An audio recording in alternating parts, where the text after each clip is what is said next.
name is Venkat. I am dealing subject Telangana movement.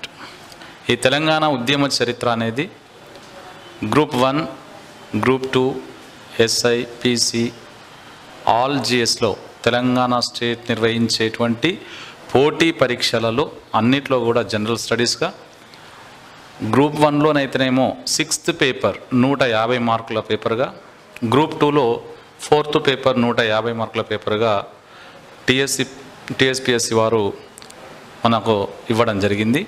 So దానిలో కనుక చూసినట్లయితే ఈ 150 మార్కుల పేపర్ని మనకు జనరల్ స్టడీస్లో భాగంగా ఎస్ఐపిసి అదర్ కాంపిటేటివ్ ఎగ్జామ్స్లో మనకు 30 to 40 జనరల్ స్టడీస్లో భాగంగా 30 నుండి 40 మార్కులు మనకు అడగడం జరుగుతుంది.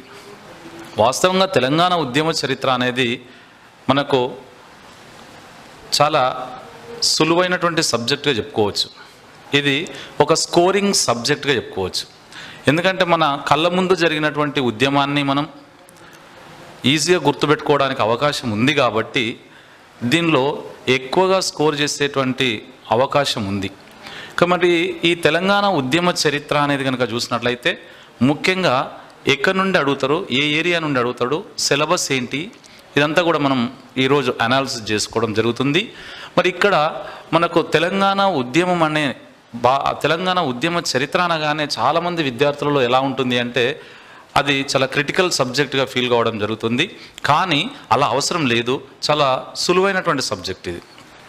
మనకు ఒకటే ఆశావాద దృక్పథం అనేది కంపల్సరీ ఉండాలి ప్రతి విద్యార్థికి.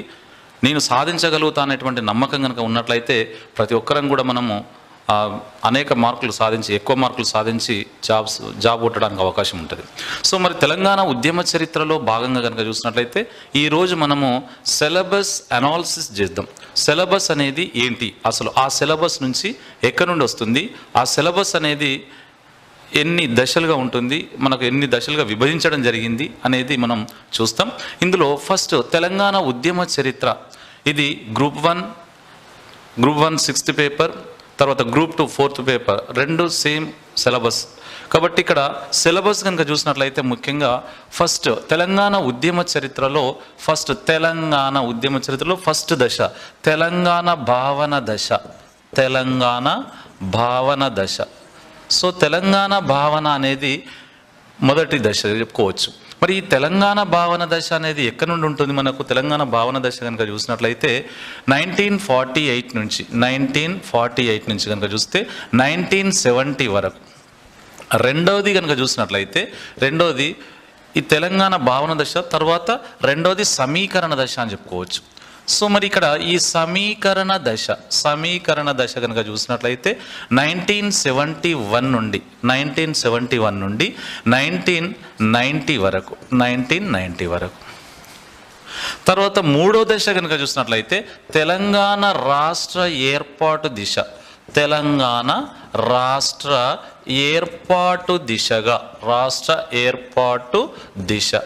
దిశగా చూసినట్లయితే 1991 నుండి 2014 వరకు. సో ఈ సిలబస్ను 3 దశలుగా విభజించుకోవడం జరిగింది. అయితే ఇందులో ప్రతి దశలో కనుక చూసినట్లయితే సబ్ టాపిక్స్ ఏంటివి, ప్రతి దశలో మనకు సబ్ టాపిక్స్ ఏంటివి అనేది మనం చూద్దాం. సో ఫస్ట్ వన్ కనుక చూసినట్లయితే తెలంగాణ భావన దశ. ఈ తెలంగాణ భావన దశ అనేది కనుక చూస్తే ఇది 48 నుంచి మొదలుకుంటే 70 వరకు ఈ భావన దశను తీసుకోవడం జరిగింది. ఇందులో ఉండేటువంటివి ఏంటి మరి? ఫస్ట్ తెలంగాణ భావన దశలో ఉండేటువంటి సబ్ టాపిక్స్ కనుక చూసినట్లయితే ఫస్ట్ తెలంగాణ చారిత్రక నేపథ్యంగా చెప్పుకోవచ్చు, చారిత్రక నేపథ్యం. సో ఇక రెండోది కనుక చూసినట్లయితే అంటే తెలంగాణ చరిత్ర, దాని యొక్క ఉద్దేశం ఏంటి, దాని యొక్క నేపథ్యం ఏంటిదని మనం చూస్తాం. రెండోది కనుక చూసినట్లయితే తెలంగాణ ప్రజల గురించి, తెలంగాణ ప్రజలు, తర్వాత భాష, మాండలికం. ఆ తర్వాత కనుక చూసినట్లయితే దీనిలో జాతరలు, పండుగలు, ఇవన్నీ కూడా దీనిలో రావడం జరుగుతుంది, జాతరలు, పండుగలు. సో నెక్స్ట్ వన్ కనుక చూస్తే మూడోది కనుక చూసినట్లయితే మూడోది ఏంటిది అంటే తెలంగాణ ప్రధాన ప్రాంతాలు. సో తెలంగాణ ప్రధాన ప్రాంతాలు, ప్రధాన ప్రాంతాలుగా చెప్పుకుంటూ ఉంటాం. ఇక్కడ ఈ తెలంగాణ చారిత్రక నేపథ్యం, తెలంగాణ ప్రజలు, భాష, మాండలికాలు, తెలంగాణ ప్రధాన ప్రాంతాలు అనేటువంటి ఈ 3 టాపిక్స్ మనము కల్చర్ పార్ట్గా మనం చెప్పుకోవచ్చు. ఇక మనకు తెలంగాణ ఉద్యమం అనేది ఎక్కడి నుండి ప్రారంభం చేసుకోవచ్చు అంటే, తెలంగాణ ఉద్యమంలో భాగంగా చూస్తే ఫస్ట్ సాలార్ జంగ్ 1 సంస్కరణలు అంటే సాలార్ జంగ్ 1 పరిపాలన ఏ విధంగా ఉంది, సాలార్ జంగ్ 1 పరిపాలన సంస్కరణలుగా చెప్పుకుంటూ ఉంటాం. నెక్స్ట్ ఇందులో ఇతని పరిపాలనా కాలంలోనే ముల్కీ నాన్ ముల్కీ అంశాల ఆవిర్భావంగా చెప్పుకుంటూ ఉంటాం.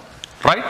సో ఇక్కడ సాలార్ జంగ్ 1 పరిపాలన, అసలు సాలార్ జంగ్ 1 ఎవరు, ఈ సాలార్ జంగ్ 1 ఎందుకు వచ్చిండు, అతని పరిపాలనా సంస్కరణలు మనం ఎందుకు నేర్చుకోవాల్సి ఉన్నది అంటే, అతను ప్రవేశపెట్టినటువంటి రిఫార్మ్స్ ఇప్పటి వరకు కొనసాగుతున్నాయి కాబట్టి అతని సంస్కరణల గురించి మనం తప్పకుండా అధ్యయనం చేయాల్సినటువంటి అవసరం ఉంది. అంటే గ్రామాలు, తర్వాత అతను ప్రవేశపెట్టినటువంటి సుభాష్ అంటే ఏంటివి, అవన్నీ కూడా మనం చూస్తూ ఉంటాం. మరి ఇంతకీ సాలార్ జంగ్ 1 ఎవరు ఇంతకు అంటే, 5th నిజాం కాలంలో వచ్చిండా, 4th నిజాం కాలంలో వచ్చిండా, 6th నిజాం కాలంలో ఎవరి కాలంలో దివాన్ అనేటువంటి అంశాలను అన్నింటి కూడా మనము కూలంకుషంగా తెలుసుకుంటాం. ఇక నెక్స్ట్ ఇందులోనే మనము ముల్కీ నాన్ ముల్కీ అంశాల ఆవిర్భావం ఉంటాం. ముల్కీ అంటే ఎవరు, గైర్ ముల్కీ అంటే ఎవరు, నాన్ ముల్కీ మీన్స్ గైర్ ముల్కీ అనమాట.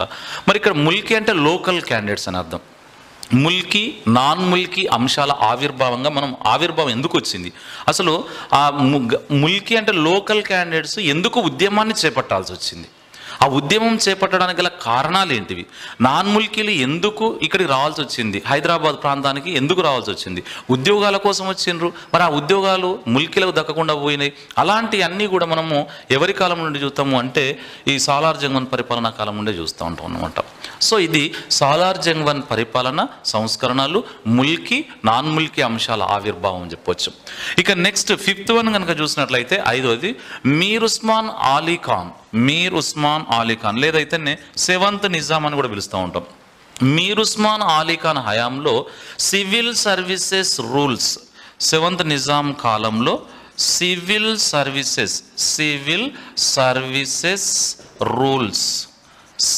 సర్వీసెస్ రూల్స్ మరియు అతని పరిపాలన కాలంలో నిజాం ఏర్పాటు చేసిన ఫర్మానా, అతను విడుదల చేసిన ఫర్మానా, ఆ తర్వాత అతని పరిపాలనా కాలంలో విడుదల చేసినటువంటి ముల్కీ నిర్వచనం ఏంటిది, 1919 నిర్వచనము అని పిలుస్తాం, 1919 నిర్వచనం అని పిలుస్తూ ఉంటాం. రైట్. మరి 7వ నిజాం కాలంలో సివిల్ సర్వీసెస్ రూల్స్ ఏం ప్రవేశపెట్టిండు, అతను వాటి కోసం ఏం ఫర్మానా విధించిండు, అతను నిర్వచనం ముల్కీకి నిర్వచనం ఏమని ఇచ్చిండు. వాస్తవంగా ముల్కీ నిర్వచనం చెప్పేది ఏది అంటే, ఈ 1919 ఫర్మానా నిర్వచనమే చెప్తా ఉంటుంది. మరి దానిలో అంశాలు ఏంటివి, ఏ విధంగా అతను అందులో ఇచ్చినటువంటి అంశాలను మనం పూర్తిగా చదువుతూ ఉంటాం. ఇక నెక్స్ట్ 6th వన్ కనుక చూసినట్లయితే, ఇందులో భాగంగా 1935 ముల్కీ లీగ్గా పేరొందినటువంటి నిజాం లీగ్ అని పిలుస్తూ ఉంటాం దాన్నే. 1935 ముల్కీ లీగ్గా పేరొందినటువంటి ముల్కీ లీగ్గా పేరొందినటువంటి నిజాం లీగ్ దాని ప్రాధాన్యత, నిజాం లీగ్ దాని యొక్క ప్రాధాన్యత. రైట్. మరి ఇక్కడ 1935 ముల్కీ లీగ్ అంటే ఏంటి, అసలు ఆ ముల్కీ లీగ్ ఎట్లా ఏర్పడింది, మరి ఆ నిజాం సబ్జెక్ట్ లీగ్ అనేది ఎలా మారిపోయింది, అసలు దాని యొక్క నినాదాలు ఏంటివి, ఆ నినాదాలు అనేటివి ఏమిచ్చిండు, ఆ నినాదాలు, ఆ లీగ్ ఇచ్చినటువంటి నినాదం ఏంటి. ముఖ్యంగా 2 నినాదాలు ఉంటాయి, Hyderabad for Hyderabad is Azad Hyderabad. So ఇది నిజాం లీగ్ ఇచ్చినటువంటి, మరి దాని యొక్క ప్రాధాన్యత ఏంది, తర్వాత ఈ ముల్కీ లీగ్ ఏమైపోయింది, ఎందుకు డిజాల్వ్ అయిపోయింది. సో ఇదంతా కూడా దీనిలో మనము చర్చించడం జరుగుతూ ఉంటుంది. ఇక నెక్స్ట్ చూసినట్లయితే దీనిలో భాగంగా 1948 భారత్లో 1948లో భారత సమాఖ్యలో కనుక చూసినట్లయితే 1948 భారత సమాఖ్యలో సమాఖ్యలో హైదరాబాద్ రాష్ట్ర విలీనం, హైదరాబాద్ రాష్ట్ర విలీనం అని చెప్తా ఉంటాం. మరి ఇక్కడ 1948 వరకు హైదరాబాద్ భారత సమాఖ్యలో విలీనం కాలేదా? విలీనం అయిందా అంటే విలీనం కాలే. ఎందుకు కాలే? అప్పుడు 1948 వరకు కూడా ఎవరు పరిపాలించడం జరిగింది? సెవెంత్ నిజాం పరిపాలించడం జరిగింది. మరి సెవెంత్ నిజాం పరిపాలిస్తే ఈ సెవెంత్ నిజాం పరిపాలనా కాలంలో ఏ విధంగా ఉన్నటువంటి విషయం ఏంటిది? సో ఇవన్నీ కూడా మనం దీనిలో చూస్తూ ఉంటాం. మరి ఇక నెక్స్ట్ చూసినట్లయితే ఈ 1948లో మనకు ముఖ్యమైనటువంటి విషయం ఏంటిది అంటే 1948లో కనుక చూసినట్లయితే దానిలో ఆపరేషన్ పోలో రావడం జరుగుతుంది. ఈ ఆపరేషన్ పోలో వచ్చిన తర్వాత ఏం జరిగింది అని చూసినట్లయితే ఇక్కడ మిలిటరీ వాళ్ళు పరిపాలించడం జరుగుతుంది. జేఎన్ చౌదరి, ఎంకే వెల్లోడి వీళ్ళందరూ కూడా. కాబట్టి 1948 భారత సమాఖ్యలో హైదరాబాద్ రాష్ట్ర విలీనం అని చెప్పొచ్చు. ఆ తర్వాత కనుక చూసినట్లయితే దీనిలో భాగంగా మిలిటరీ రాజ్యంలో ఉద్యోగాల విధానం కూడా చెప్పుకోవచ్చు. మిలిటరీ రాజ్యంలో ఉద్యోగాల విధానం. సో ఉద్యోగాల విధానం ఇది మనకు ఆపరేషన్ పోలో అనంతరం, ఆపరేషన్ పోలో ఫలితంగా ఏమొచ్చింది అంటే మనకు భారత సమాఖ్యలో హైదరాబాద్ విలీనం అయిపోయింది. విలీనమైన తర్వాత జేఎన్ చౌదరి, ఎంకే వెల్లోడి వీళ్ళిద్దరు కూడా గైర్ ముల్కీస్. మరి ఈ గైర్ ముల్కీల యొక్క పరిపాలనా కాలంలో ఏ విధంగా ఉద్యోగాల విధానం ఉన్నది అంటే వీళ్ళ పరిపాలనా కాలంలో ఎక్కువ మంది గైర్ ముల్కీస్ వచ్చి ఎక్కువ ఉద్యోగాలు చేపట్టిండ్రు. కాబట్టి అందుకే వీరి పరిపాలనా కాలం నుండి ఆ ఉద్యోగాల విధానం ఏ విధంగా ఉన్నది, ఎవరికి ఉద్యోగాలు ఇచ్చిండ్రు, ముల్కీలకు ఎక్కువ ఉద్యోగాలు ఇచ్చిండ్రా, గైర్ ముల్కీలకు ఎక్కువ ఉద్యోగాలు ఇచ్చిండ్రా, మరి ఆ గైర్ ముల్కీలు ఉద్యోగాలు చేపడితే ఏమైంది అంటే 1948 అనంతరం 48 నుంచి 52 మధ్యలో వీళ్ళు ఎవరు జేఎన్ చౌదరి, ఎంకే వెల్లోడి పరిపాలిస్తారు. ఆ తర్వాత 52లో మళ్ళీ ఎవరు వస్తారు అంటే మనకు బూరుగుల రామకృష్ణారావు ప్రభుత్వం వస్తుంది. అతని పరిపాలనా కాలంలోనే 1952 ముల్కీ ఉద్యమం రావడం జరుగుతుంది. సో కాబట్టి ఇక్కడ ఒక్కసారి చూసినట్లయితే మిలిటరీ రాజ్యంలో ఉద్యోగాల విధానం మనం చూస్తూ ఉంటాం. ఇక నెక్స్ట్ టాపిక్గా మనం చూసినట్లయితే 8వ కనుక చూసినట్లయితే 1948 to 52 మధ్యలో, 1948 నుంచి 1952 మధ్యలో ముల్కీ నిబంధనల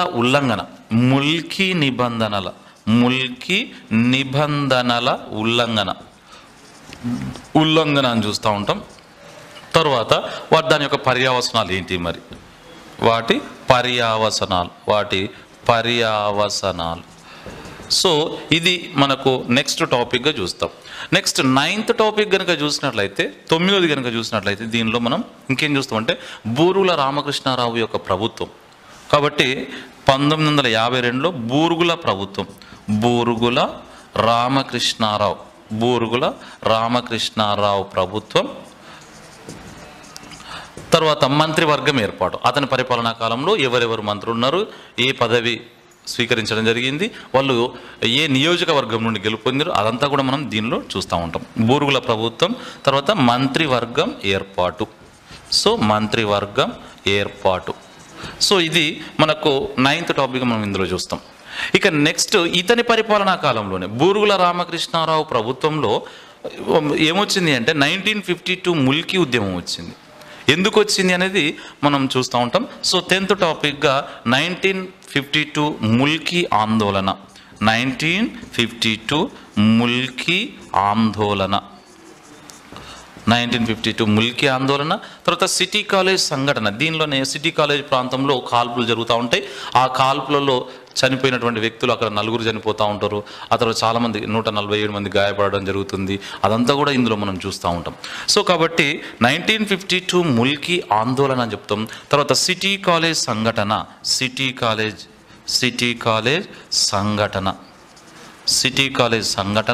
ఆ తర్వాత ఈ సిటీ కాలేజ్ పరిపాలనా కాలంలో ఏమైంది అంటే సిటీ కాలేజ్ ప్రాంతంలో కాల్పులు జరపడం వల్ల చాలామంది గాయాల పాలైనరు. తర్వాత 4 చనిపోవడం జరిగింది. ఆ తర్వాత అది తెల్లారి మరొక రోజు ఏమైంది, మళ్ళీ కాల్పులు జరుగుతాయి ఉస్మానియా హాస్పిటల్ ప్రాంతంలో. అక్కడ కూడా 4 చనిపోతూ ఉంటారు. మళ్ళీ చాలామంది 104 మంది గాయపడుతూ ఉంటారు. సో మరి ఈ కాల్పులపై అంటే సిటీ కాలేజ్ ప్రాంతంలో, ఉస్మానియా హాస్పిటల్ ప్రాంతంలో కాల్పులు జరగడం వల్ల అప్పుడు ఆ కాల్పులపై విచారణ చేపట్టడానికి ఒక కమిటీ వేయడం జరుగుతుంది. ఆ committee justice Pingili Jaganmohan Reddy committee. Justice Pingili Jaganmohan Reddy committee. So justice Pingili Jaganmohan Reddy committee అనేది ఏం చేసింది? ఈ పింగిలి జగన్మోహన్ రెడ్డి కమిటీ కనుక చూసినట్లయితే, పింగిలి జగన్మోహన్ రెడ్డి కమిటీ ఏర్పడిన తర్వాత దాని నివేదికను ఎప్పుడు ఇచ్చింది, ఆ నివేదిక ఏ విధంగా ఉన్నది, ఆ నివేదికలో ఉన్నటువంటి అంశాలు ఏంటివి, అదంతా కూడా మనము అందులో చూస్తూ ఉంటాం. తర్వాత ఇక్కడి వరకు ఏంటిది అంటే మనకు పింగిలి జగన్మోహన్ రెడ్డి కమిటీ. ఇక నెక్స్ట్ 11th వన్ కనుక చూసినట్లయితే దీనిలో భాగంగా మనం చూసేది ఏంటిది అంటే ఆంధ్ర రాష్ట్ర ఏర్పాటు. 1953లో ఆంధ్ర స్టేట్ ఏర్పడుతూ ఉంటుంది. ఆంధ్ర రాష్ట్ర ఏర్పాటు అనేది ఎందుకు జరిగింది ఏర్పాటు చూస్తూ ఉంటాం. మరి 1953లో 11th వన్ కనుక చూసినట్లయితే 1953లో ఆంధ్ర రాష్ట్ర ఏర్పాటు చూస్తూ ఉంటాం. ఈ ఆంధ్ర రాష్ట్రం అనేది ఎందుకు ఏర్పడ్డది? అంతకుముందు ఆంధ్ర ప్రజలు ఎవరితోని కలిసి ఉండేది కాబట్టి అదంతా అంటే 1953 అక్టోబర్ 1వ తేదీన ఆంధ్ర రాష్ట్రం ఏర్పడ్డది అని చెప్తూ ఉంటాం. మరి ఈ ఆంధ్ర రాష్ట్ర ఏర్పాటు కోసం వాళ్ళు చేసినటువంటి ముఖ్యమైనటువంటి పనులు ఏంటివి, ఆ కమిటీలు ఏంటివి, ఏ కమిటీలు వేయడం జరిగింది, ఆంధ్ర రాష్ట్రం ఎప్పుడు ఏర్పడింది అనేది దీనిలో మనం పూర్తిగా చర్చించడం జరుగుతుంది. ఇక నెక్స్ట్ 12th వన్ కనుక చూసినట్లయితే 12వది కనుక చూసినట్లయితే ఈ ఆంధ్ర రాష్ట్ర ఏర్పాటు జరిగిన తర్వాత అక్కడ భారతదేశంలో ఉండేటువంటి ప్రజలందరూ కూడా మాకు కూడా చిన్న రాష్ట్రాల ఏర్పాటు కావాలి అనేటువంటి ఆందోళన చేయడంతో అప్పుడు ఎస్ఆర్సి వేయడం జరుగుతూ ఉంటుంది. దాన్ని ఫజల్ అలీ కమిటీ అని పిలుస్తూ ఉంటాం. లేదా 1953లో రాష్ట్రాల పునర్వ్యవస్థీకరణ కమిషన్ ఏర్పాటు అని పిలుస్తూ ఉంటాం. కాబట్టి 1953లోనే రాష్ట్రాల పునర్వ్యవస్థీకరణ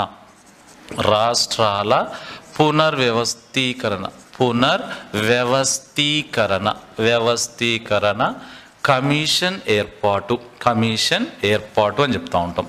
రైట్, కమిషన్ ఏర్పాటు. దీన్ని ఎస్ఆర్సి అని పిలుస్తూ ఉంటాం. స్టేట్ రీఆర్గనైజేషన్ కమిషన్ అని పిలుస్తూ ఉంటాం. మరి ఇక్కడ 1953లో రాష్ట్రాల పునర్వ్యవస్థీకరణ కమిషన్ ఏర్పాటు. మరి ఆ కమిషన్ చేసినటువంటి సిఫార్సులు ఏంటివి, ఏంటివి? దీన్ని మనం ఫజల్ అలీ కమిటీ అని కూడా పిలుస్తూ ఉంటాం. ఈ ఫజల్ అలీ కమిటీలో ఉండేటువంటి సభ్యులు ఎంతమంది, ఫజల్ అలీ కమిటీ ఎప్పుడు ఏర్పడ్డది, ఈ ఫజల్ అలీ కమిటీ ఇచ్చిన నివేదికలో ఉండేటువంటి అంశాలు ఏంటివి, ఇది దీనిలో ఈ టాపిక్లో మనం చర్చించడం జరుగుతూ ఉంటుంది. రైట్. మరి ఇప్పుడు ఎప్పుడైతే ఈ కమిషన్ నివేదిక సమర్పించిన తర్వాత ఈ నివేదికను పార్లమెంట్లో చర్చించడం జరిగింది. అప్పుడు ఆ పార్లమెంట్లో మన డాక్టర్ బిఆర్ అంబేద్కర్ గారు కూడా ఆ చర్చలో పాల్గొనలేకపోయాడు. సో చర్చలో పాల్గొనలేకపోయిన తర్వాత అతని యొక్క అభిప్రాయాలు ఏంటి అనేది మనకు ఒక టాపిక్ మనం చూస్తూ ఉంటాం. కాబట్టి 13th వన్ కనుక చూసినట్లయితే 13వది కనుక చూసినట్లయితే ఎస్ఆర్సిపై చిన్న రాష్ట్రాల ఏర్పాటుపై లేదా ఎస్ఆర్సిపై బిఆర్ అంబేద్కర్ ఆలోచనలు లేదా ఎస్ఆర్సి నివేదికపై బిఆర్ అంబేద్కర్ ఆలోచనలు. అతను చిన్న రాష్ట్రాల గురించి ఏమని చెప్పిండు, చిన్న రాష్ట్రాలే కావాలని ఎందుకు చెప్పిండు, పెద్ద రాష్ట్రాలు ఎందుకు వద్దని చెప్పిండు, పెద్ద రాష్ట్రాలు అయితే డెవలప్మెంట్ అనేది ఉండదు అని చెప్పిండు, చిన్న రాష్ట్రాలు అయితే ఎక్కువ డెవలప్మెంట్ ఉంటుంది అని చెప్పిండు. సో కాబట్టి అతని యొక్క ఆలోచనలు అనేటివి ఏంటి, మరి ఎస్ఆర్సి పైన ఉండేటువంటి ఈ నివేదికను చర్చించిన తర్వాత, ఎస్ఆర్సిలో ఇచ్చినటువంటి నివేదికను చర్చించిన తర్వాత అతను ఏమని చెప్పిండు అంటే అతను ఒక అభిప్రాయాలను ఒక బుక్ రూపంలో చెప్పడం జరిగింది. అదే థాట్స్ ఆన్ లింగ్విస్టిక్ స్టేట్స్, అలాంటి బుక్ రూపంలో చెప్పడం జరిగింది. సో ఇది 13వది మనం చూస్తూ ఉంటాం. ఇక నెక్స్ట్ 14వ టాపిక్ దీనిలో మనం చర్చించేటువంటిది ఏంటిది అంటే ఇక తర్వాత 1956లో పెద్ద మనుషుల ఒప్పందం, 1956 ఫిబ్రవరి 20వ తేదీన పెద్ద మనుషుల ఒప్పందం రావడం జరుగుతుంది. పెద్ద మనుషుల ఒప్పందం. సో పెద్ద మనుషుల ఒప్పందం ఇది ఎప్పుడు 1956 1956 ఫిబ్రవరి 20వ తేదీన పెద్ద మనుషుల ఒప్పందం, జెంటిల్మెన్స్ అగ్రిమెంట్ అంటూ ఉంటాం. ఈ ఒప్పందం ఫలితంగా ఏం ఏర్పడింది? ఆంధ్రప్రదేశ్ ఏర్పాటు. సో ఆంధ్రప్రదేశ్ ఏర్పాటు చూస్తూ ఉంటాం. సో ఇది మనకు 14వ టాపిక్గా మనం చర్చించేటువంటిది పెద్ద మనుషుల ఒప్పందం. తర్వాత ఆ పెద్ద మనుషుల ఒప్పందం ఫలితంగా ఏం ఏర్పడింది? ఆంధ్రప్రదేశ్. మరి ఆంధ్రప్రదేశ్ ఎప్పుడు ఏర్పడింది అనేది 1956 నవంబర్ 1వ తేదీన ఈ ఆంధ్రప్రదేశ్ ఏర్పడ్డది. ఏర్పడడానికి ముందు ఈ చర్చలన్నీ ఏంటివి? ఈ పెద్ద మనుషుల ఒప్పందంలో ఉండేటువంటి 14 అంశాలు ఏంటివి? ఆ 14 అంశాలు మనం ఒక్కొక్కటి కూలంకుషంగా 1 by 1 చూస్తూ ఉంటాం అన్నమాట. మరి ఈ ఒప్పందంలో పాల్గొన్నటువంటి పెద్ద మనుషులు ఎంతమంది, ఆ పెద్ద మనుషులు ఏం చెప్పిండ్రు, ఇదంతా కూడా మనం దీనిలో చూడడం జరుగుతుంది. ఇక నెక్స్ట్ 15వ టాపిక్ మనం చూసేటువంటిది ఏంటిది అంటే, ఈ పెద్ద మనుషుల ఒప్పందంలో భాగంగానే ఒకటి మనకు టీఆర్సీ ఏర్పాటు కావాలని మనం కోరడం జరుగుతుంది.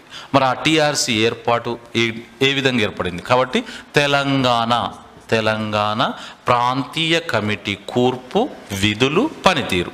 కాబట్టి తెలంగాణ ప్రాంతీయ కమిటీ, తెలంగాణ ప్రాంతీయ కమిటీ కూర్పు, విధులు, తర్వాత విధులు, తర్వాత దీని యొక్క పనితీరు ఏంటిది? దీని యొక్క పనితీరు. సో ఇది టీఆర్సీ ఏర్పాటు, తర్వాత దాని యొక్క ఫంక్షన్స్ ఏంటి, విధులు ఏంటి, దాని యొక్క పనితీరు ఏంటిది అనేది మనం చూస్తూ ఉంటాం అన్నమాట. ఇది 15వ టాపిక్గా మనం చూస్తూ ఉంటాం. నెక్స్ట్ దీనిలో నెక్స్ట్ టాపిక్ మనం చూసినట్లయితే 16వ టాపిక్గా మనం తెలంగాణ సేఫ్ గార్డ్స్ ఉల్లంఘనలు. మరి తెలంగాణ 16వ టాపిక్ ఏం చూస్తామంటే తెలంగాణ సేఫ్ గార్డ్ ఉల్లంఘనలు. కాబట్టి ఉల్లంఘన ఏంటిది అనేది మనం చూస్తూ ఉంటాం. ఇక నెక్స్ట్ 17వ టాపిక్ దీనిలో భాగంగా ఉద్యోగాలు, సర్వీస్ రూల్స్ ఉల్లంఘన. ఉద్యోగాలు ఏంటివి? ఆ సర్వీస్ రూల్స్ అనేటివి, సర్వీస్ రూల్స్ ఉల్లంఘన ఏంటివి? సర్వీస్ రూల్స్ ఉల్లంఘన. సో ఇది 17వ టాపిక్గా మనం చెప్పుకుంటూ ఉంటాం. ఇక నెక్స్ట్ ఇందులో భాగంగా మనము 18వ టాపిక్గా మనం చెప్పుకునేది ఏంటిది అంటే 1969 ఉద్యమం, 1969 ఉద్యమం. ఈ 1969 ఉద్యమం అనేది తెలంగాణ కోసం జరిగినటువంటి ఉద్యమం. కానీ ప్రారంభమైంది మాత్రం ప్రత్యేక తెలంగాణ కోసం ప్రారంభం కాలే. తెలంగాణకు నిధులు కేటాయించాలని, తెలంగాణకు రక్షణలు కల్పించాలని మనకు ఆ ఉద్యమం ప్రారంభమవుతుంది. ఎలా ప్రారంభమైందో మనం చూస్తాం. కాబట్టి ఈ తెలంగాణ ఉద్యమం అనేది దాదాపు సంవత్సర కాలము ఈ ఉద్యమం నడుస్తూ ఉంటుంది. ఈ ఉద్యమంలో దాదాపు 369 మంది విద్యార్థులు తమ ప్రాణాలను బలిదానాలుగా ఇవ్వడం జరుగుతుంది తెలంగాణ కోసం. మరి అలాంటి ఈ తెలంగాణ ఉద్యమంలో దీన్నే ఫస్ట్ ఫేజ్ మూమెంట్ అంటాం, తొలి దశ ఉద్యమం అంటాం. మరి ఈ తొలి దశ ఉద్యమంలో తొలి అమరవీరుడు ఎవరు?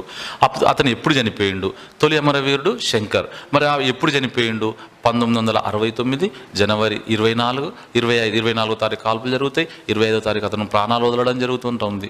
కాబట్టి తొలి దశ ఉద్యమంలో తొలి అమరవీరుడు శంకర్. అతని యొక్క సొంత గ్రామం ఏంటిదంటే సదాశివపేట, మెదక్ డిస్టిక్ అది. కాబట్టి సదాశివపేటలో కాల్పులు జరిగితే 14 మంది గాయాల పాలవుతారు. వాళ్ళని తీసుకొచ్చి ఉస్మానియా హాస్పిటల్లో జాయిన్ చేస్తే తెల్లారి ఎత్తున చనిపోవడం జరుగుతూ ఉంటుంది.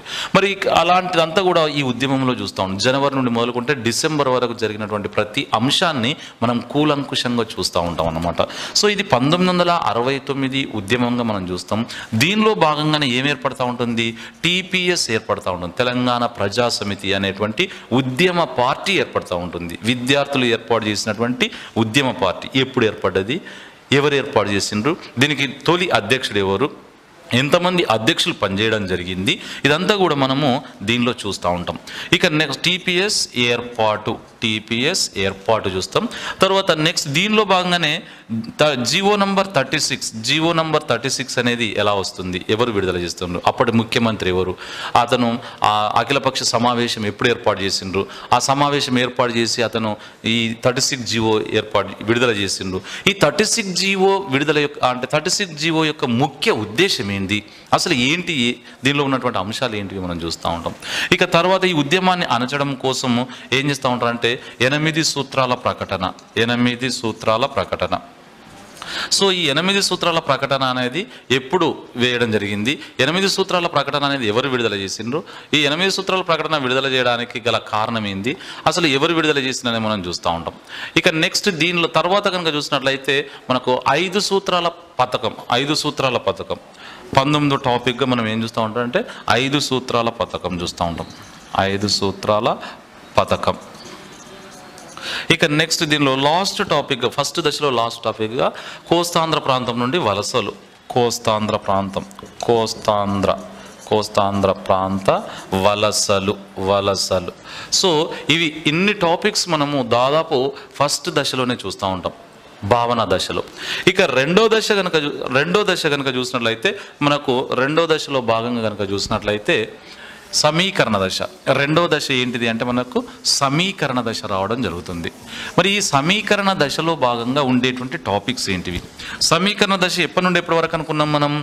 1971 నుండి 1990 వరకు ఉండేది సమీకరణ దశ అని చెప్పుకున్నాం. కాబట్టి రెండవది సమీకరణ దశ. ఈ సమీకరణ దశ 1971 నుండి 1971 నుండి 1990 వరకు జరిగింది సమీకరణ దశగా చెప్పుకుంటూ ఉంటాం. మరి ఈ సమీకరణ దశలో భాగంగా కనుక చూసినట్లయితే ఫస్ట్ ఉండేటువంటి టాపిక్స్ ఏంటివి అని చూస్తే దీనిలో ఫస్ట్ వన్ కనుక చూసినట్లయితే సమీకరణ దశలో నంబర్ 1 ఏంటిది అంటే ముల్కీ నిబంధనలపై కోర్టు తీర్పులు. ముల్కీ నిబంధనలపై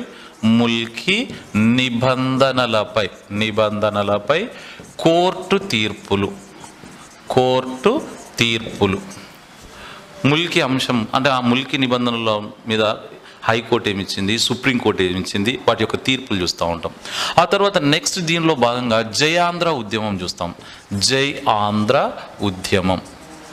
సో జై ఆంధ్ర ఉద్యమం అనేది ఎందుకు వచ్చింది, రావడానికి గల కారణాలు ఏంటివి, ఈ ఉద్యమం ఎన్ని రోజులు నడిచింది, ఈ ఉద్యమం ఎవరు నడిపించిండ్రు అనేది మనం జయాంధ్ర ఉద్యమం గురించి చూస్తాం.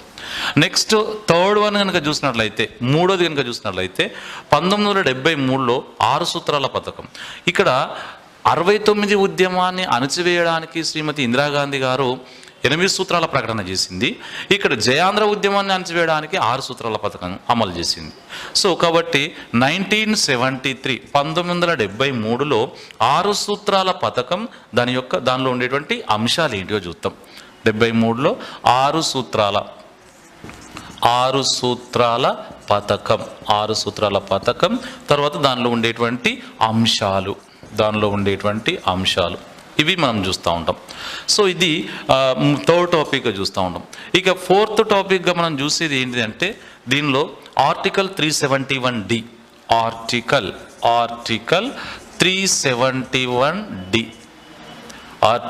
371D, తర్వాత రాష్ట్రపతి ఉత్తర్వులు.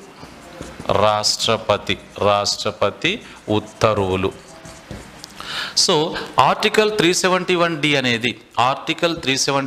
అనేది ఎందుకు వచ్చింది, ఈ ఆర్టికల్ 371D గురించి దీనిలో ఉండేటువంటి అంశాలు ఏంటివి, అప్పటి రాష్ట్రపతి ఇచ్చినటువంటి ఉత్తర్వులు ఏంటివో మనం చూస్తూ ఉంటాం. ఇక నెక్స్ట్ వన్ చూసినట్లయితే దీనిలో భాగంగా ఫిఫ్త్ వన్ చూసినట్లయితే 1975 officers committee. Fifth one 1975 officers committee అని పిలుస్తూ ఉంటాం. ఆఫీసర్స్ కమిటీ లేదా దీన్నే ఇంకేమని పిలవచ్చు అంటే జయభారత్ రెడ్డి కమిటీ అని పిలుస్తూ ఉంటాం. ఆఫీసర్స్ కమిటీ లేదా దీన్నే Jayabharat Reddy committee, Jayabharat Reddy committee. Right. So ఇది 1975లో.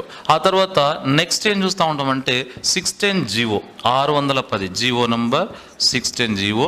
ఇది ఏ ప్రభుత్వం విడుదల చేసింది, ఈ 610 జీవోలో ఉండేటువంటి అంశాలు ఏంటివి అనేది మనం దీనిలో చూస్తాం. 610 జీవో ఆధారంగా మనము తెలంగాణ ఉద్యమం మలిదశ ఉద్యమంలో ప్రతిసారి కూడా కేసీఆర్ 610 జీవో అమలు చేయాలని చెప్పిండ్రు. మరి ఆ అంశాలు ఏంటివి, దానిలో ఉండేటువంటి ముఖ్యమైనటువంటి అంశాలు ఏంటివి, అవన్నీ కూడా దీనిలో మనం చూడడం జరుగుతుంది. రైట్.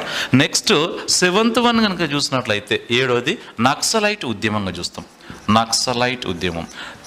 నక్సలైట్లు అనేవాళ్ళు ఎవరు, ఈ నక్సలైట్ ఉద్యమం అనేది ఎందుకు వచ్చింది, ఎక్కడ ప్రారంభమైంది అనేది దీనిలో మనం చూస్తూ ఉంటాం, నక్సలైట్ ఉద్యమం. ఇక నెక్స్ట్ 8వది కనుక చూసినట్లయితే దీనిలో ఉండేటువంటిది జగిత్యాల, సిరిసిల్ల, ఉత్తర తెలంగాణ ప్రాంతంలో భూ వ్యతిరేక పోరాటాలన్నీ కూడా ఈ టాపిక్లో మనం చర్చించుకోవడం జరుగుతుంది. జగిత్యాల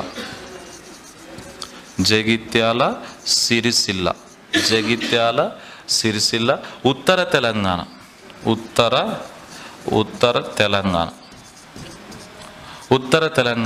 భూ వ్యతిరేక పోరాటాలు.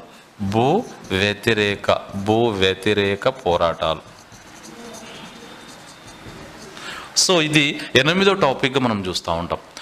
ఇక నెక్స్ట్ ఆదివాసీల తిరుగుబాటు. 9వది ఆదివాసీల తిరుగుబాటు. ఈ ఆదివాసీల తిరుగుబాటు ఏంటిది, వీళ్ళు ఇచ్చినటువంటి ఆ తిరుగుబాటులో ఇచ్చిన నినాదం ఏంటిది, జల్ జంగల్ జమీన్ అంటే ఏంటిది అసలు, జల్ అంటే నీరు, జంగల్ జల్ జంగల్ జమీన్ అనే నినాదం ఎవరిచ్చిండ్రు, అది ఏంటిది అనేది మనం చూస్తూ ఉంటాం. ఇది 9th టాపిక్గా మనం చూస్తూ ఉంటాం. నెక్స్ట్ దీనిలో 10th టాపిక్ మనం చూసేది ఏంటిది అంటే, 10th టాపిక్ దగ్గర మనం చూసేది ఉంటే 1980లో ప్రాంతీయ పార్టీల పెరుగుదల.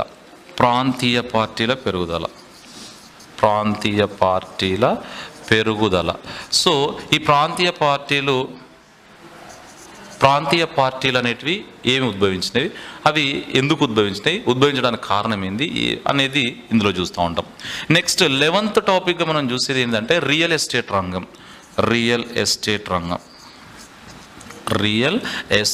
రంగం. ఇక నెక్స్ట్ దీనిలో 12th టాపిక్గా మనం చూసేది 1990లో సరళీకరణ. 1990లో సరళీకరణ ఏంటిది, 1990లో సరళీకరణ ప్రైవేట్ పథకాలు అనేటువంటి టాపిక్, ప్రైవేట్ పథకాలు. సో ఇది 12th వన్గా మనం చూస్తూ ఉంటాం.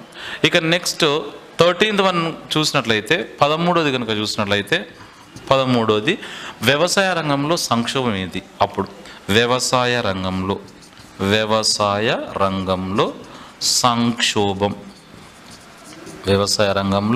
సంక్షోభం అని చెప్తూ ఉంటాం. ఇక నెక్స్ట్ లాస్ట్ టాపిక్ దీనిలో మనం 14th వన్గా చూసినట్లయితే 14వది ఏంటి అంటే తెలంగాణ అస్తిత్వం కోసం తపన మేధోమథనం. తెలంగాణ అస్తిత్వం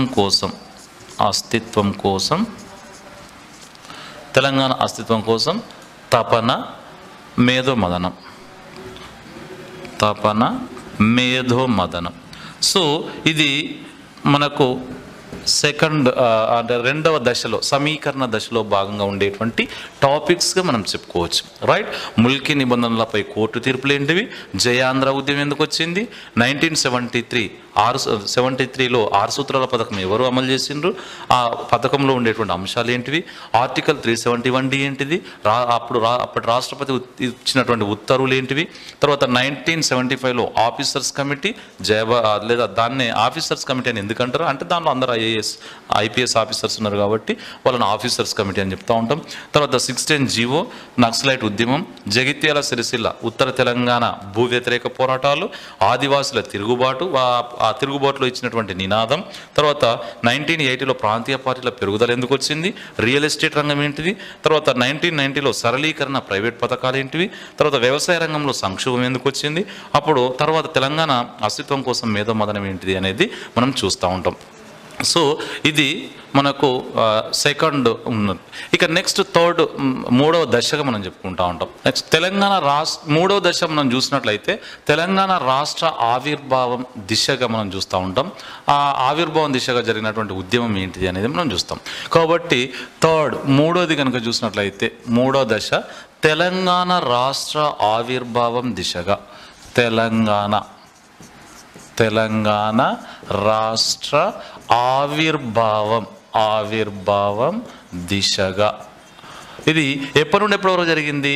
1991 నుంచి 2014 వరకు, 1991 టు 2014, రైట్. 2014 వరకు ఈ ఉద్యమం అనేది జరుగుతూ ఉంటుంది. మరి ఇక్కడ ఈ తెలంగాణ రాష్ట్ర ఆవిర్భావం దిశగా కనుక చూసినట్లయితే దీనిలో ఉండేటువంటి టాపిక్స్ మనం ఏం చూస్తాం? ఫస్ట్ ప్రజా చైతన్యం, ఫస్ట్ వన్ కనుక చూసినట్లయితే ప్రజా చైతన్యం, ప్రజల యొక్క చైతన్యం, ప్రజా చైతన్యం. ఆ తర్వాత ప్రజా చైతన్యం, పౌర సంఘాల ఆవిర్భావం అని చెప్తూ ఉంటాం. పౌర సంఘాల ఆవిర్భావం. సో ఇది మొదటి టాపిక్గా మనం థర్డ్ పార్ట్లో ఫస్ట్ లెసన్గా చెప్పుకుంటాం. నెక్స్ట్ రెండో చాప్టర్ మనం చూస్తే సభలు. ఈ సభలలో మనం ముఖ్యంగా భువనగిరి సభ, తర్వాత తెలంగాణ మహాసభ, వరంగల్ మహాసభ, ఈ వరంగల్ సభలు, వరంగల్ డిక్లరేషన్, ఇవన్నీ కూడా దాదాపు సభలు మనం చూస్తూ ఉంటాం. ఒక 30-40 సభలు చూస్తూ ఉంటాం. ఇందులో ఈ సభల ద్వారా ప్రజలను చైతన్యం చేయడం జరిగింది. ప్రజలను చైతన్యం చేస్తూ మన తెలంగాణ మనకు కావాలని అప్పుడు ఈ సభల ద్వారా ప్రజలలో చైతన్యం తీసుకురావడం జరిగిందని చెప్పుకోవచ్చు. కాబట్టి ఆ సభల గురించి ప్రతి సభ, ఆ సభకు అధ్యక్షులు ఎవరు, ఆ సభలలో వక్తలు ఎవరు, ఆ సభకు హాజరైన ముఖ్యమైన నాయకులు ఎవరు, ఆ సభలలో తీర్మానం చేసిన తీర్మానాలు ఏంటివి, ఇవన్నీ కూడా మనము ఈ సభలలో చూస్తాం. ఇక నెక్స్ట్ వన్ చూసినట్లయితే మనకు దీనిలో మూడో టాపిక్గా మనం ఏం చూస్తాము అంటే తెలంగాణ అంశాన్ని లేవనెత్తడంలో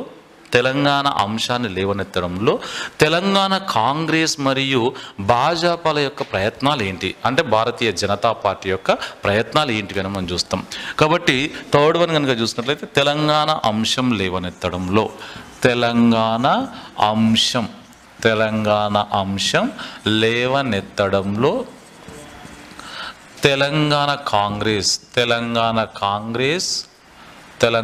కాంగ్రెస్ బీజేపీల యొక్క ప్రయత్నాలు ఏంటివి, ప్రయత్నాలు, రైట్. సో ఇది మూడో చూస్తాం. ఇక నెక్స్ట్ ఫోర్త్ వన్, దీనిలో టీఆర్ఎస్ పార్టీ ఏర్పాటు, తెలంగాణ రాష్ట్ర సమితి ఎప్పుడు ఏర్పడ్డది, ఎవరు ఏర్పాటు చేసిండ్రు? కేసీఆర్ ఏర్పాటు, అధినేత కేసీఆర్ అని చెప్తాం. మరి ఈ కేసీఆర్ అంతకుముందు ఏ పార్టీలో ఉన్నాడు, ఏం పనిచేసిండు? అతను టీడీపీలో ఉన్నాడా, కాంగ్రెస్లో ఉన్నాడా అంటే కాంగ్రెస్ టీడీపీ రెండిట్లో పనిచేసి తర్వాత సొంతంగా టీఆర్ఎస్ పార్టీ ఏర్పాటు చేయడం జరుగుతుంది. ఈ టీఆర్ఎస్ పార్టీ ఎప్పుడు ఏర్పడింది, ఎక్కడ ఏర్పడింది? ఈ టీఆర్ఎస్ పార్టీ తొలి ఎన్నికలలో ఏ గుర్తుతో పోటీ చేసింది? ఇవన్నీ కూడా మనము దీనిలో చర్చించుకోవడం జరుగుతుందన్నమాట. టీఆర్ఎస్ పార్టీ ఏర్పాటు. ఇక నెక్స్ట్ ఫిఫ్త్ వన్ కనుక చూసినట్లయితే, ఐదోది కనుక చూసినట్లయితే టీఆర్ఎస్ పార్టీ ఏర్పడ్డ తర్వాత మొట్టమొదటిసారిగా లోకల్ ఎలక్షన్స్ అంటే స్థానిక ఎన్నికలలో పాల్గొన్నది. ఆ స్థానిక ఎన్నికల అనంతరం మళ్ళీ జనరల్ ఎలక్షన్స్ రావడం జరిగింది, అసెంబ్లీ ఎన్నికలు. అవే 2004 ఎలక్షన్స్. కాబట్టి 2004 ఎన్నికలు పొత్తులు అని పిలుస్తారు. మరి 2004 ఎన్నికలలో టీఆర్ఎస్ పార్టీ ఎవరితో పొత్తు పెట్టుకున్నది? టీఆర్ఎస్ పార్టీ పోయి పొత్తు పెట్టుకున్నదా, కాంగ్రెస్ వచ్చి టీఆర్ఎస్తో పొత్తు పెట్టుకున్నదా అని చూస్తే కాంగ్రెస్ టీఆర్ఎస్తో పొత్తు పెట్టుకున్నట్టుగా మనకు కనబడుతుంది. కాబట్టి ఇక్కడ టీఆర్ఎస్ పార్టీ ఎన్నికలలో 2004 ఎన్నికలలో టీఆర్ఎస్ పార్టీ ఎన్ని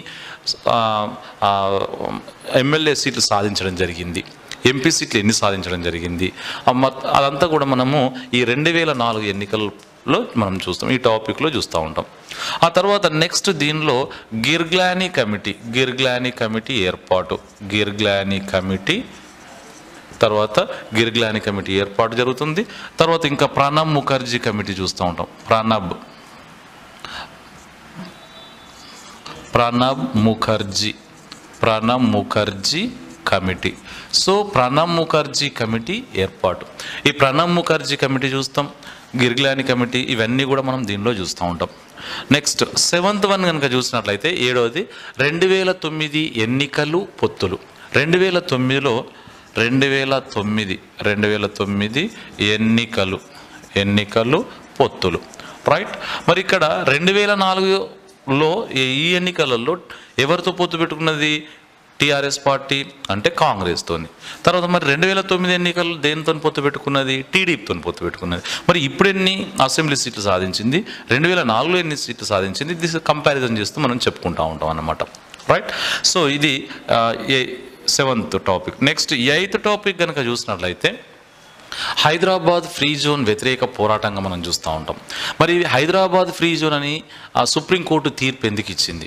అసలు ఆ ఫ్రీ జోన్ అని ఎవరన్నారు, ఎందుకన్నారు, ఎన్ని జోన్లు ఉండే, ఇవన్నీ కూడా మనం దీనిలో చూస్తాం. కాబట్టి 8th చాప్టర్ ఏంటిది అంటే మనము Hyderabad free zone, Hyderabad free zone వ్యతిరేక పోరాటం. హైదరాబాద్ ఫ్రీ జోన్ వ్యతిరేక పోరాటం అనేది ఎందుకు వచ్చింది? మనం ఎందుకు పోరాటం చేసినాం ఫ్రీ జోన్కు వ్యతిరేకంగా అంటే హైదరాబాద్ ఫ్రీ జోన్ అని తీర్పునిచ్చింది సుప్రీంకోర్టు. ఏ రోజు ఇచ్చింది? ఎవరు ఉద్యమం చేసింది దానికోసం? దీన్ని 14F ఉద్యమం అని కూడా పిలుస్తూ ఉంటాం. ఈ ఫ్రీ జోన్ ఉద్యమం లేదా 14F ఉద్యమం అనేది ఎన్ని రోజులు జరిగింది, ఎవరెవరు చేసిండ్రు, అందులో ఎవరు పాల్గొన్నారు అనేది దీనిలో చూస్తూ ఉంటాం. నెక్స్ట్ 9th టాపిక్గా చూసినట్లయితే కేసీఆర్ ఆమరణ నిరాహార దీక్ష. కేసీఆర్ ఆమరణ నిరాహార దీక్ష. కేసీఆర్ ఆమరణ నిరాహార దీక్ష. మరి ఈ ఆమరణ నిరాహార దీక్ష ఏ రోజు చేసిండు? ప్రత్యేక తెలంగాణ రాష్ట్ర ఏర్పాటు కోసం కేసీఆర్ గారు ఆమరణ నిరాహార దీక్ష ఎన్ని రోజులు చేపట్టిండు? 11 రోజులు. ఎప్పుడు స్టార్ట్ చేసిండు? 2009 నవంబర్ 29వ తారీఖున ప్రారంభం చేస్తే డిసెంబర్ 9వ తారీఖున ఈ నిరాహార దీక్ష విరమించడం జరుగుతుంది. రైట్. మరి ఇక్కడ ఈ నిరాహార దీక్షలో భాగంగా ఏం జరిగింది? 29వ తారీఖు ఏం జరిగింది? 30వ తారీఖు ఏం జరిగింది? డిసెంబర్ 1వ తారీఖు ఏం జరిగింది? 2009 డిసెంబర్ 1, 2వ తారీఖు ఏం జరిగింది? 4వ తారీఖు ఏం జరిగింది? 5, 6, 7, 8, 9వ తారీఖు వరకు చూస్తూ ఉంటాం. ప్రతిరోజు మనం చూస్తూ ఉంటాం. ఇంకా ఇందులో భాగంగా చూసినట్లయితే 2009 డిసెంబర్ 9వ తారీఖున కేంద్రం ప్రత్యేక తెలంగాణ రాష్ట్రాన్ని ఏర్పాటు చేయడానికి సిద్ధమవుతున్నట్లుగా ప్రకటన చేయడం జరిగింది. అంటే అప్పుడు ప్రకటన చేసినటువంటి సమయంలో ఇతను కేసీఆర్ గారు దీక్ష విరమించడం జరుగుతుందన్నమాట. కాబట్టి దీక్ష విరమించిన తర్వాత కేంద్రం అనౌన్స్మెంట్ చేసిన తర్వాత దీక్ష విరమిస్తారు. విరమించిన తర్వాత తెల్లారికి మళ్ళా కొద్ది రోజుల తర్వాత ఏం జరుగుతుంది అంటే 2వ ప్రకటన చేస్తుంది కేంద్రం. ఆ 2వ ప్రకటన తెలంగాణ ఇప్పుడే మేము ఇవ్వము అనేటువంటి ప్రకటన చేయడంతో వెంబడి ఏం జరుగుతుంది అంటే జేఏసీ ఏర్పాటు జరుగుతుంది. జేఏసీ ఏర్పాటు, జాయింట్ యాక్షన్ కమిటీ, రాజకీయ జేఏసీ ఏర్పాటు అని పిలుస్తూ ఉంటాం. మరి ఈ జేఏసీ ఏర్పాటు ఎక్కడ జరిగింది? అన్ని పార్టీలన్నీ కూడా కలిసి జేఏసీని ఏర్పాటు చేసుకున్నారు. మరి ఈ జాయింట్ యాక్షన్ కమిటీ, మరి ఈ జాయింట్ యాక్షన్ కమిటీ ఎక్కడ ఏర్పడింది? ఏ భవనంలో ఏర్పడింది? Kalinga Bhavan, Banjara hills, road number 12 Kalinga భవన్లో. మరి ఏర్పడిన తర్వాత ఎప్పుడు ఏర్పడింది? డిసెంబర్ 24న ఏర్పాటు చేయడం జరుగుతుంది. మరి ఇక్కడ ఈ జేఏసీకి మొట్టమొదటి అధ్యక్షుడు ఎవరు, కన్వీనర్ ఎవరు, ఆ తర్వాత కో కన్వీనర్ ఎవరు అనేది, జేఏసీ చేపట్టినటువంటి పనులు ఏంటివి అనేది అంతా కూడా మనం దీనిలో చర్చిస్తాం. ఇక నెక్స్ట్ 10th వన్ కనుక చూసినట్లయితే, 10వది కనుక చూసినట్లయితే తెలంగాణ ప్రజా ఫ్రంట్, తర్వాత యునైటెడ్ ఫ్రంట్, రాజకీయ పార్టీల యొక్క పాత్ర, ఇవన్నీ కూడా మనం చూస్తూ ఉంటాం. తెలంగాణ ప్రజా ఫ్రంట్, తెలంగాణ ప్రజా ఫ్రంట్, తెలంగాణ ప్రజా front, United front, United front. Next ఇంకేం చూస్తాం మనం? రాజకీయ పార్టీల పాత్ర, రాజకీయ పార్టీల పాత్ర. సో ఇది మనం దీనిలో చూస్తాం. ఆ తర్వాత 11th టాపిక్గా మనం చూసినట్లయితే ప్రధాన నిరసనలు, తెలంగాణ కోసం ఆత్మ బలిదానాలు, విద్యార్థులు చేసుకున్నటువంటి ఆత్మ బలిదానాలు ఏంటివి? ప్రధాన నిరసనలు,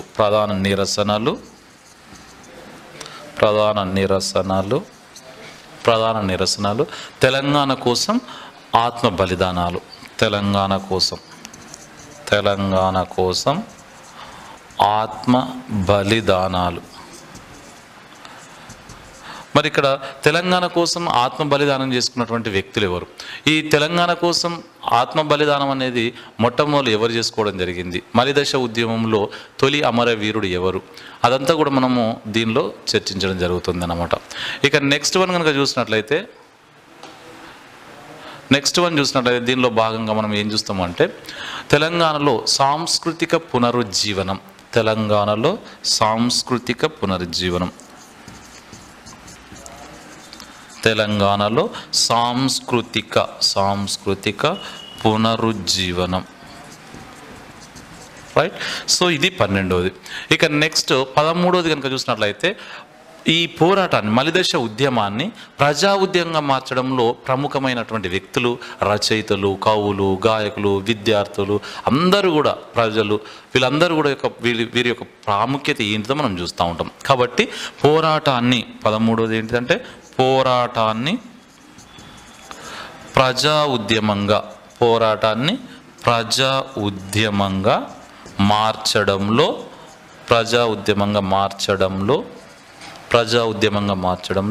రచయితలు ఎవరు? రచయితలు, కవులు, రచయితలన్నా కవులన్నా ఒకటే, తర్వాత గాయకులు, వీళ్ళ యొక్క పాత్ర ఏంటిది, విద్యార్థులు వీళ్ళ యొక్క పాత్ర ఏంటిదో మనం చూస్తూ ఉంటాం. ఇక నెక్స్ట్ టాపిక్ మనం చూసినట్లయితే మనకు 14వ టాపిక్ మనం చూసినట్లయితే ఉద్యమం యొక్క తీవ్ర రూపం ఏంటిది? ఉద్యమం యొక్క తీవ్ర రూపం. సో ఉద్యమ తీవ్ర రూపం చూస్తూ ఉంటాం. Welcome to Harshit institute. Vijayawada మహానగరంలో 2009 సంవత్సరంలో ప్రారంభించబడి అనేక వేల మంది అభ్యర్థులను ప్రభుత్వ ఉద్యోగులుగా తీర్చిదిద్దిన మన హర్షిత్ ఇన్స్టిట్యూట్ గత 12 సంవత్సరాల్లో సుమారు 18,000 మందిని ప్రభుత్వ ఉద్యోగులుగా తీర్చిదిద్దింది. ఇప్పటి వరకు 5 సార్లు నిర్వహించినటువంటి ఈ యొక్క నోటిఫికేషన్స్లో అనేక సార్లు స్టేట్ ఫస్ట్ సాధించినటువంటి ఘనత మన హర్షిత్ ఇన్స్టిట్యూట్ది. ప్రస్తుతం మన హర్షిత్ ఇన్స్టిట్యూట్ యొక్క ప్రత్యేకతలు 24/7 24 గంటలతో కూడినటువంటి లైబ్రరీ సదుపాయం. అంతేకాకుండా ఇదే లైబ్రరీలో మనకు అత్యున్నత ప్రామాణిక గ్రంథాలు అందించడం అనేది జరుగుతుంది. నెక్స్ట్ ఈ లైబ్రరీతో కూడినటువంటి ఈ లైబ్రరీలో మనకు వివిధ సబ్జెక్టులకు సంబంధించినటువంటి ఎకానమీ, పాలిటీ, హిస్టరీ, జోగ్రఫీ మరియు అన్ని సబ్జెక్టులకు సంబంధించినటువంటి పూర్తి స్థాయి స్టడీ మెటీరియల్ మీకు అందించడం అనేది జరుగుతుంది. అంతేకాకుండా జాయిన్ అయిన ప్రతి అభ్యర్థికి పూర్తి స్టడీ మెటీరియల్ మరియు అభ్యర్థి ఏ ఎగ్జామ్ అయితే రాయకపోతున్నాడో ఆ ఎగ్జామ్కు సంబంధించినటువంటి సిలబస్ ప్రతి ఒక్కరికి అందించడం అనేది జరుగుతుంది. అంతేకాకుండా స్టేట్ ఫ్యాకల్టీ మన ఇన్స్టిట్యూట్లో బోధించేటటువంటి ప్రతి ఫ్యాకల్టీ కూడా economy, polity, arithmetic and reasoning తదితర సబ్జెక్టులకు సంబంధించినటువంటి ప్రతి ఫ్యాకల్టీ కూడా ఎంతో అనుభవము, అంకితభావము కలిగినటువంటి ఫ్యాకల్టీ మన యొక్క ఇన్స్టిట్యూట్లో ఉండడం అనేది జరుగుతుంది. అంతేకాకుండా మన ఇన్స్టిట్యూట్ యొక్క మరొక ప్రత్యేకత డైలీ టెస్టులు నిర్వహించడం మరియు వీక్లీ, మంత్లీ ఎగ్జామ్స్ నిర్వహించి ఆయా ఎగ్జామ్స్ నందు బహుమతి ప్రదానం చేయడం అనేది మన ఇన్స్టిట్యూట్ యొక్క ప్రత్యేకత. అంతేకాకుండా నాన్ మ్యాథ్స్ స్టూడెంట్స్ ఎవరైతే ఉన్నారో వాళ్ళపై ప్రత్యేక శ్రద్ధ చూపించడం, నెక్స్ట్ వాళ్ళకి ప్రత్యేక తరగతులు నిర్వహించడం అనేది జరుగుతుంది. తప్పనిసరిగా మీరు ఒక్కసారి మన హర్షిత్ ఇన్స్టిట్యూట్ని ఒకసారి సందర్శించండి. హర్షిత్ ఇన్స్టిట్యూట్లో ఉన్నటువంటి ప్రతి అంశాన్ని క్షుణ్ణంగా అవగాహన చేసుకోండి. మరియు ప్రస్తుతం ఎవరైతే హర్షిత్ ఇన్స్టిట్యూట్లో ఉన్నారో ఆ యొక్క విద్యార్థుల్ని వాకప్ చేయండి. మన యొక్క పరిస్థితుల గురించి అవగాహన చేసుకున్న తర్వాతే మన యొక్క హర్షిత్ ఇన్స్టిట్యూట్లో జాయిన్ అవ్వమని కోరడం జరుగుతుంది.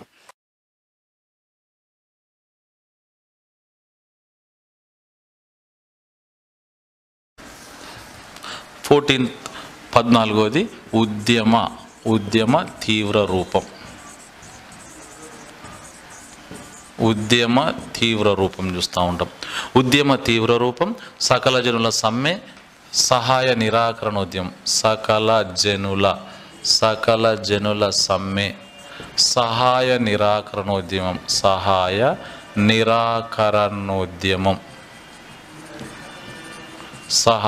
నిరాకరణోద్యమం. ఇది అంటే ఇంకా ఇలాంటి సడక్ బంధు, సంసద్ యాత్ర, వంట వార్పు ఇవన్నీ కూడా మనము దీనిలో ఉద్యమ తీవ్ర రూపంలో మనం చూడడం జరుగుతుందన్నమాట.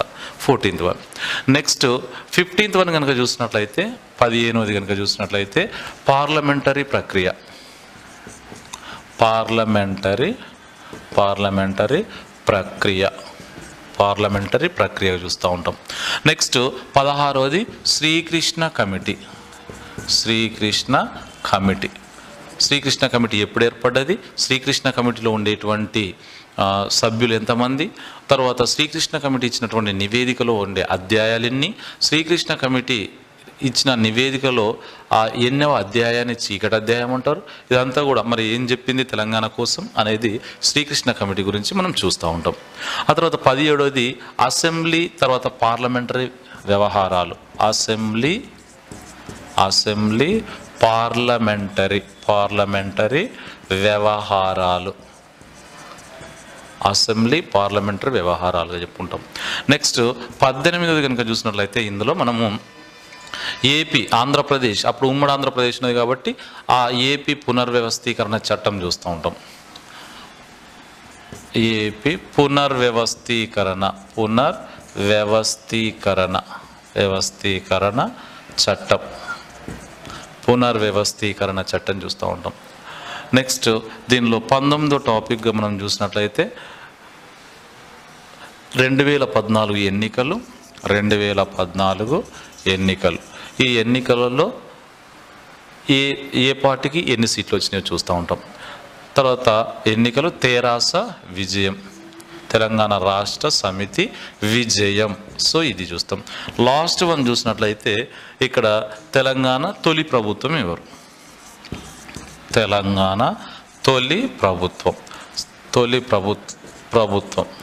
సో ఇది మనకు టోటల్గా ఉండేటువంటి, అంటే అది గ్రూప్ 1 గ్రూప్ 2లో ఉండేటువంటి టోటల్ సిలబస్. ఈ సిలబస్ నుంచి మనకు గ్రూప్ 1లో 150 మార్కులు, గ్రూప్ 2లో 150 మార్కులు.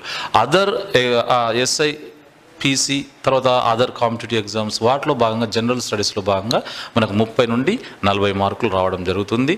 కాబట్టి ఇది చాలా ఉపయుక్తమైనటువంటిదిగా మనం చెప్పుకోవచ్చు.